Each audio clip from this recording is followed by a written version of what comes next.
ব্রাজিলের Sao Paulo অঙ্গরাজ্যে একটি বিমান বিধ্বস্ত হয়ে ৬২ জনের মৃত্যু হয়েছে। শনিবার এই তথ্য জানিয়েছে রয়টার্স। বিমানটিতে ৫৮ জন যাত্রী ছাড়াও ৪ জন ক্রু ছিলেন।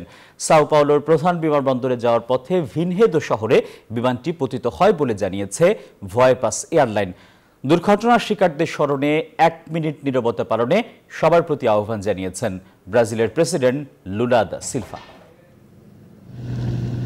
সামাজিক যোগাযোগ মাধ্যমে ছড়িয়ে পড়া ভিডিওতে দেখা যায় পাখির পালকের মতো আকাশ থেকে নিচে নেমে আসছে একটি বিমান। এরপরই আবাসিক এলাকার ভবনের আড়াল থেকে বেরিয়ে আসছে কালো ধোঁয়ার কুণ্ডলী।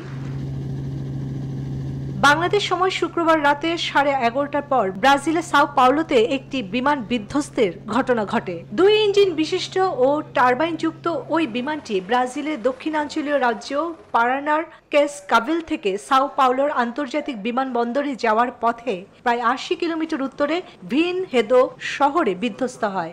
উড়োজাহাজটির আঘাতে ক্ষতিগ্রস্ত হয়েছে সাও পাওলোর আবাসিক ভবন।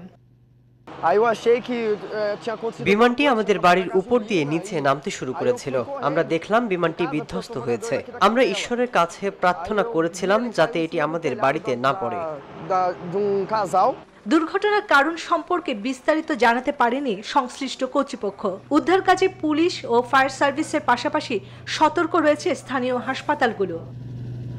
এদিকে বিমান দুর্ঘটনার শিকারদের স্মরণে ১ মিনিট নীরবতা পালনের পাশাপাশি নিহত পরিবার ও স্বজনদের প্রতি সমবেদনা জানিয়েছে দেশটির president Lula da Silva. Chandrani Chandra, news 24।